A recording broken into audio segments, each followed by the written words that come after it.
Hello friends, आज हम class 6 का चैप्टर नंबर 11 एलजेब्रा उसका इंट्रोडक्शन करेंगे। पूरे चैप्टर का एलजेब्रा क्या होता है आज वो हम पढ़ेंगे। तो सबसे पहले एलजेब्रा के अंदर कुछ वेरिएबल्स होते हैं और ये वेरिएबल्स क्या होते हैं ये हम समझेंगे। एलजेब्रा में जब भी आपको कोई small alphabet A to Z यानी कि A to Z के बीच में कोई भी अल्फाबेट अगर आपको कोई स्मॉल दिखता है, चाहे वो A हो, B या C या E या L या M N X Y Z या इसके अलावा कोई और भी अगर होता है तो वो सब जो है उनको हम वेरिएबल्स बोलते हैं। ठीक है, स्मॉल अल्फाबेट्स जो होते हैं ना एलजेब्रा में हम उनको वेरिएबल्स बोलते हैं। अब वेरिएबल्स की जो वैल्यू होती है कोई भी फिक्स नहीं होती। मान लो मैं A ले लेती हूं। अब A है, A की जो वैल्यू है 1 भी हो सकती है, A की वैल्यू 2 भी हो सकती है, A की वैल्यू 50 भी हो सकती है और A की वैल्यू 100 भी हो सकती है। कुछ भी हो सकती है। अब इन जो जितने भी यहाँ पे वेरिएबल्स दे रखे हैं ना उनकी वैल्यू कुछ भी हो सकती है। वो कैसे हो सकती है वो भी हम अब आगे समझेंगे कि वेरिएबल्स की वैल्यू फिक्स क्यों नहीं होती है। ठीक है, इतना आपको समझ आ गया। वेरिएबल्स होती है और उनकी वैल्यू फिक्स नहीं होती है। तो उसके बाद हम इसको जो है ये जो एलजेब्रा है उसको हम 3 पार्ट्स में जो है अलग अलग डिवाइड करके जो 3 पार्ट्स में उसमें आपको मैं समझाती हूं कि जो वेरिएबल्स की वैल्यू फिक्स क्यों नहीं होती है। सबसे पहले हम जो है एक मैच स्टिक के जो रूल है उससे समझ लेते हैं। जब भी हमें कोई मैच स्टिक से यानी कि जो माचिस की तिल्ली होती है अगर हमें उससे कोई भी अल्फाबेट बनाना होता है तो हम मैच स्टिक्स लेंगे। मान लीजिए हमें एक F बनाना है। ठीक है, इस तरीके से हमने एक F बनाना है मैच स्टिक से। तो कितनी स्टिक्स लगेंगी? 1 2 यहां से लेके यहां तक एक 3 और यहां से लेके यहां तक 4 यानी कि एक F बनाने के लिए 4 मैच स्टिक्स लगती हैं। ठीक है, एक F बनाने में अगर हमें 1 F बनाना है। अगर मुझे 2 F बनाने हैं, 2 बनाऊंगी तो कितने लगेंगी? उसकी डबल हो जाएंगी। 4 इसमें 8 मैच स्टिक्स हो जाएंगी। ऐसे अगर मुझे 3 F बनाने हैं तो कितनी हो जाएंगी? ट्रिपल हो जाएंगी। 4 4 8 4 3 12 यानी कि 12 मैच स्टिक्स लगेंगी। ये क्या है? 4 मैच स्टिक्स, 8 मैच स्टिक और 12 मैच स्टिक लगेगी। ये है 1 F, एक F बनाने के लिए, 2 F बनाने के लिए 8 मैच स्टिक्स और 3 F बनाने के लिए 12 मैच स्टिक्स। ठीक है, ये तो हमारी मैच स्टिक्स निकली। अब ये जो 1 2 3 ये फिक्स नहीं है। ये हमें नहीं पता कि कितने बनाना है। अगर आपको कोई ये भी कह सकता है कि 50 F बनाओ मैच स्टिक से, तो वो फिक्स नहीं है। कितने भी F हो सकते हैं, 3 4 10 11 20 या 50। ये चीज जो है वो फिक्स नहीं है। तो जो चीज फिक्स नहीं होती वो हमारी वेरिएबल्स में आती है। तो इसको हम जो है n मान लेते हैं।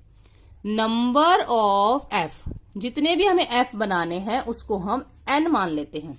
ठीक है, अब n जो है वो 1 भी बन सकता है यानी कि F n, इसमें हमने n को क्या, n क्या है इसके अंदर? नंबर ऑफ F मतलब जितने हमें F बनाने हैं उसको हमने n मान लिया। अब n यानी कि हमें बनाना तो F है। F हमें 1 भी बनाना पड़ सकता है, F 2 भी हो सकते हैं बनाने के लिए, F 20 भी हो सकते हैं, F बनाने के लिए 40 भी हो सकते हैं, या F हमें 50 भी बनाने के लिए कोई कह सकता है। तो ये जो n है, n क्या है? हमारा वेरिएबल।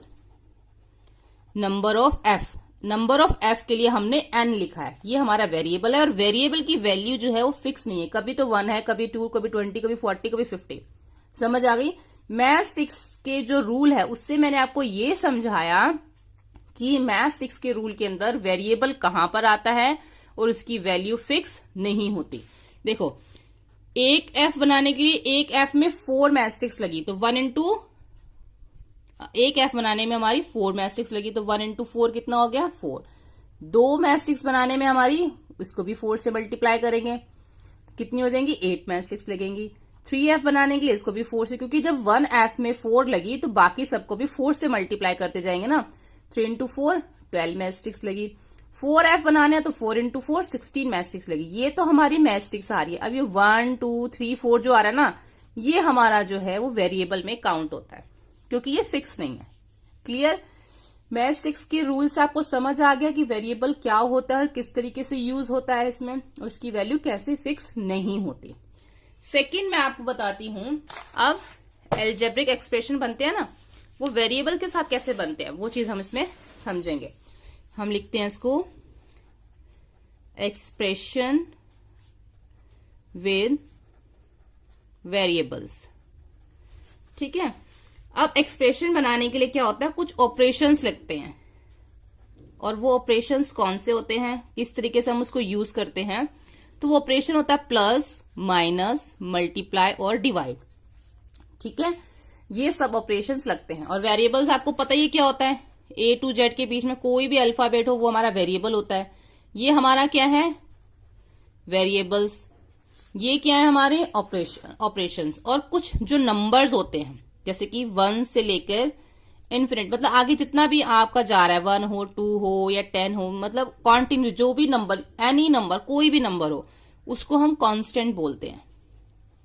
ठीक है, नंबर्स को क्या बोलते हैं, कांस्टेंट। ऑपरेशंस क्या होते हैं, ये साइन। वेरिएबल्स क्या होते हैं, A to Z के बीच में जो स्मॉल अल्फाबेट्स होते हैं, जो अभी आपने समझे कि वेरिएबल्स क्या होते हैं, वही उन्हीं वेरिएबल्स की बात कर रही हूं। जब ये तीनों चीजें आपस में मिल जाती हैं, तीनों चीजें आपस में जब मिल जाती हैं तो हमारा एक एक्सप्रेशन बनता है। कैसे बनता है, जैसे कि मान लीजिए मैं ऐसे लिखती हूं कि 5 एडेड टू y। अब यानी कि y के अंदर हमें 5 को प्लस करना है, तो y प्लस एडिड है तो प्लस आएगा, और 5, तो ये क्या हो गया, ये हमारा वेरिएबल हो गया, ये हमारा ऑपरेशन लग गया, और ये हमारा कांस्टेंट आ गया। जब तीनों चीजें आपस में मिल जाती है तो ये हमारी एक अलजेब्रिक एक्सप्रेशन बन जाती है। ठीक है, इस तरीके से। अब मान लीजिए मैं लिखती हूं 7, मैं आपको इसको बुक में दिखा देती हूं। ये देखो यहां पे लिखा हुआ ना, 7 सब्ट्रैक्टेड फ्रॉम t, यानी कि t में से 7 को माइनस करना है, तो t माइनस 7 हो जाएगा। t क्या वेरिएबल, माइनस ऑपरेशन, 7 क्या कांस्टेंट, तीनों मिल गए, एक एक्सप्रेशन बन गई। उसके बाद c में क्या है, a मल्टीप्लाई बाय 10, यानी कि जो a है वो 10 से मल्टीप्लाई हो रहा है। किस तरीके से, इस तरीके से होगा, a मल्टीप्लाई 10, इस तरीके से होगा। जब दोनों को मल्टीप्लाई कर दोगे तो क्या बन जाएगा, 10a। ठीक है, ऐसे जो है x डिवाइडेड बाय 3, यानी कि x जो है वो 3 से डिवाइड हो रहा है, तो ऐसे लिखेंगे x डिवाइडेड बाय 3, इस तरीके से लिखेंगे, ये हमारी एक एक्सप्रेशन बन गई। ऐसी जो q है वो मल्टीप्लाई हो रहा है -5 से, यानी कि q मल्टीप्लाई -5। ठीक है, तो ये जब इससे मल्टीप्लाई होगा तो क्या बन जाएगा, -5q बन जाएगा। ऐसे पहले यहां लिखा है फर्स्ट x मल्टीप्लाई बाय 3, पहले तो x को 3 से मल्टीप्लाई करो, उसके बाद then 2 added from the product, और जो भी उसका आंसर आएगा उसमें 2 प्लस कर दो। क्या बोला ने, सबसे पहले x को मल्टीप्लाई करो 3 से, तो क्या आ जाएगा हमारा, 3x आ जाएगा। फिर उसमें 2 ऐड कर दो, यानी कि 3x में प्लस कर दो 2। ठीक है, ये x और जब 3 को हमने मल्टीप्लाई किया तो इसका प्रोडक्ट क्या आया, 3x, तो इसके प्रोडक्ट में ही हमें उन्होंने 2 प्लस करने के लिए बोला था, तो हमने इसको प्लस कर दिया, तो क्या एक्सप्रेशन बन गई, 3x प्लस 2। ऐसे ही आगे g दे रखा है फर्स्ट y मल्टीप्लाई बाय 2, सबसे पहले तो y को 2 से मल्टीप्लाई करो, 2 को y से मल्टीप्लाई करो, उसके बाद जो उसका प्रोडक्ट आएगा उसमें 5 माइनस कर दो। तो पहले हम क्या करेंगे, y मल्टीप्लाई बाय 2, इसका प्रोडक्ट क्या आया, 2y। अब इसके अंदर हम माइनस करना है हमें 5, तो 2y माइनस 5 हो जाएगा, जैसे कि यहाँ पे लिखा हुआ है। तो इस तरह से हमारी एक्सप्रेशंस बनती हैं। ठीक है, आगे और भी एग्जांपल्स दे रखे हैं, ये आप खुद से देख सकते हैं, और भी नीचे अच्छे से समझा रखा है इसमें। बाकी जब आप एक्सरसाइज करेंगे तो आपको साथ साथ में समझ में आता रहेगा। अब मैं आपको इसमें ये समझाती हूँ यूजिंग एक्सप्रेशन प्रैक्टिकली, यानी कि एक्सप्रेशंस जो हम बनाते हैं उसको किस तरीके से प्रैक्टिकली यूज करते हैं। देखो हमें ना अलग अलग तरह की सिचुएशंस दे रखी होती है। जैसे यहाँ पे सिचुएशन दे रखी है, describe in ordinary language, Sarita has 10 more marbles than Amina, यानी कि सरिता के पास अमीना से 10 ज्यादा मार्बल है, मोर। ठीक है, यहाँ पे ये लिखा हुआ है कि सरिता के पास 10 मोर मार्बल है, किससे, अमीना से।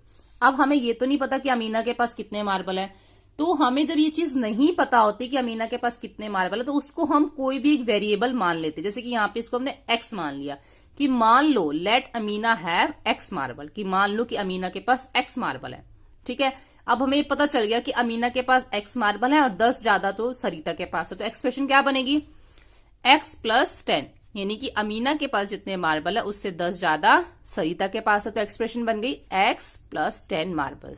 ठीक है, उसके बाद जो है बालू is 3 years younger than Raju. जो बालू है वो 3 साल छोटा है राजू से। अब हमें राजू की एज नहीं पता, तो अब राजू की एज कुछ भी मान सकते हो, x y z कुछ भी मान सकते हो। तो यहाँ पे इन्होंने राजू की एज को x मान लिया। Let Raju age be x years। ठीक है, अब उससे 3 साल छोटा है ना, छोटा मतलब माइनस, तो x में से 3 माइनस कर देंगे तो ये इसकी एक एक्सप्रेशन बन जाएगी।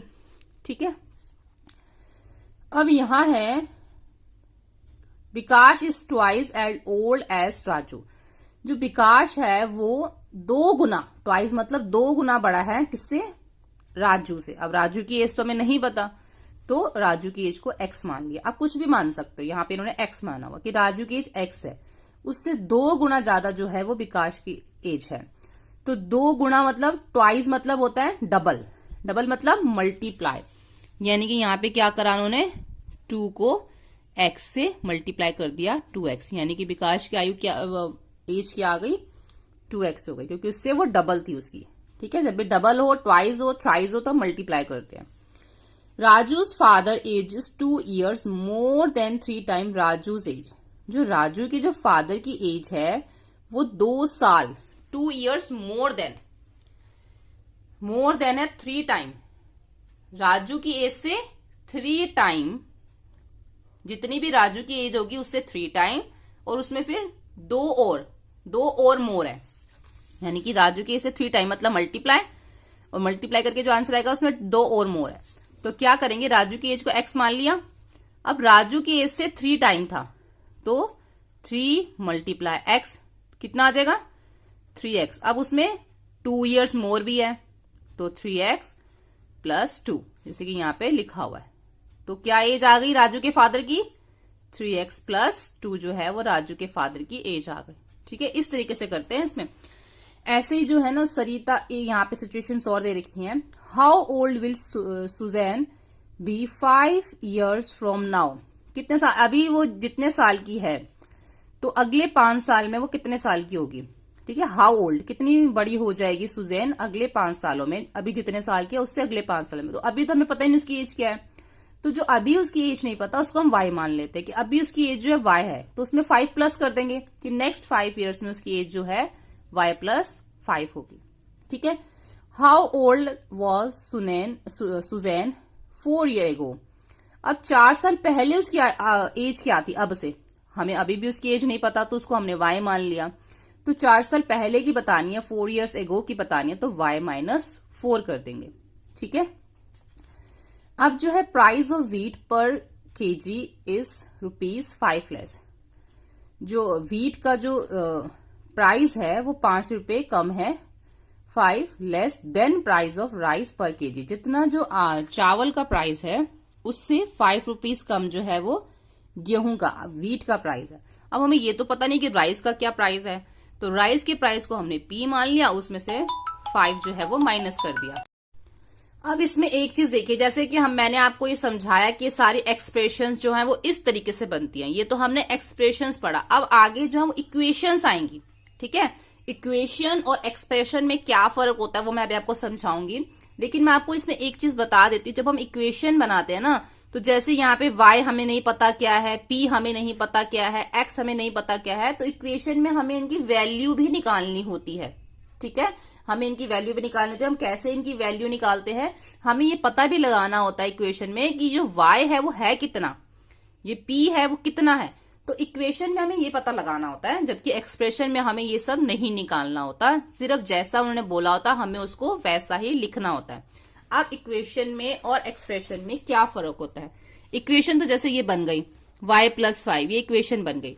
अगर मैं यहां लिख दूं y plus 5 is equal to 10, तो ये तो हमारी एक्सप्रेशन हो गया कि एक कोई भी, सॉरी ये हमारा क्या है, एक्सप्रेशन है कि y प्लस 5 तो हमारा एक एक्सप्रेशन बन गया। अगर मैं y प्लस 5 के साथ इज इक्वल टू 10 भी लिख देती हूं तो वो हमारी एक इक्वेशन बन जाती है जिसके बीच में इज इक्वल टू का साइन होता है। इसका मतलब ये होता है कि y की वैल्यू हमें इसमें निकालनी है। y की वैल्यू कितनी है कि आंसर हमारा 10 आया। ठीक है, इसको हम ऐसे कर सकते हैं, अगर 1 + 5 लिखेंगे तो 5 आएगा, तो यानी कि 1 तो वैल्यू होगी नहीं, हमें तो 10 आंसर लाना है।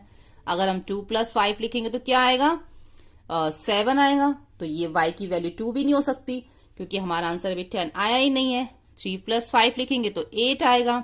अगर हम 4 + 5 लिखेंगे तो 9 आएगा। अगर हम 5 + 5 लिखते हैं तो 10 आता है। इट मीन्स 5 की y की जो वैल्यू है वो 5 होनी चाहिए, तभी जो हमारा आंसर 10 आएगा।